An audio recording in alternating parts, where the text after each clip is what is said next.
What is up, guys? Your boy Skullrecordz, aka Mr. Absolute Nothing. As you clearly see from the video title below this video, 2015, the year of good games or bad games. Like many people played Dying Light, and it lacked certain features to me specifically that I did not like in the game.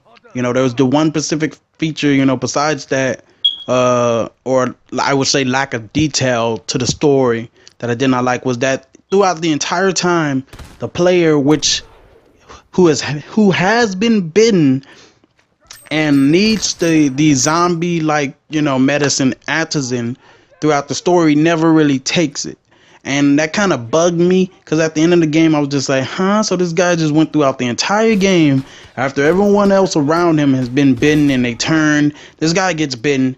Never seen him take an antizin. Not once did the game notify me that I need to find some antizin to take. So it's just like I went throughout this entire game and I was like immune to the virus the entire time. There was the only thing that kind of threw me off was that he was having these little seizures, what they called them, in the game throughout certain moments of the game. But other than that, the character was completely fine.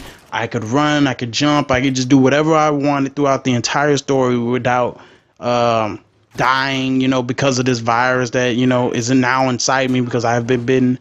It just seems like it was a complete lack of the story to detail that in that the player needs to take that medicine in order to survive.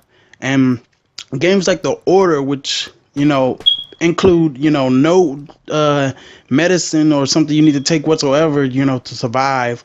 You just, it's more of a cover gun gameplay mechanic. You're not able to run wherever you want, but you move throughout the story. You just move forward. It's kind of like a hallway game. You move forward, and sometimes you get to these areas which will be more like a cafeteria or auditorium where you get like this space between you and the enemies you're going against. But majority of the game, like I said, of The Order is like a hallway. So you're just like rushing through the hallway. So, like I was saying, games this year tend to go either way. The Dying Light got high reviews. Everybody kind of loved that game. The Order came out pretty. Everybody kind of bashed it for some reason.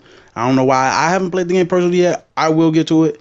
But honestly, I still think that, the games that have released this year in 2015 aren't that bad and aren't that good. They're just kind of like average games. So every game should kind of get like a 7 out of 10, at least for now. Like every game that's come out, since January or since, the New Year's began. I believe like every game deserves like a 7 out of 10. They don't really deserve like an 8 or 9 out of 10, and they don't deserve a 5 or 6 or maybe even as low as a 2 out of 10. Like that's just ridiculous. That's just crazy. So I think that pretty much all these games that have came out since the new year has started, has begun. I believe they deserve a 7 out of 10. So with games like Batman Arkham Knight and Uncharted 4 and Halo 5 and Quantum Break and other games that might be releasing later this year, such as Star Wars and Division, I don't think those two games will probably even come out this year. I believe they will be announced a release date. I believe they will announce the release date for these games at E3, and they will probably get pushed back to like summer or maybe fall of 2016. Why? Because there's so many games coming out later this year and in the middle of this year that any developer knows if they try to go up against some of these big gaming companies that they're just these other big gaming companies that they're just going to get squashed, and the game might not sell as much as if they have like an open month that they pick that they know no one else really has, and their game and only their game released that month. So throughout that entire month, they might sell like maybe 3 or 4 million copies alone, just because it's just their game releasing that month. So we'll see. And yeah, like I was saying, like every game this year is kind of going either way. I think Batman Arkham Knight might be an actual good game. I think that game will probably most definitely deserve either a 9 out of 10 or maybe even a perfect 10 out of 10 if I'm able to get my hands on it early and be able to play it and give a review for this channel. Just upload some footage early and hopefully not get banned. But yeah, pretty much every game, like I said, this year in the beginning of 2015 kind of deserves a 7 out of 10.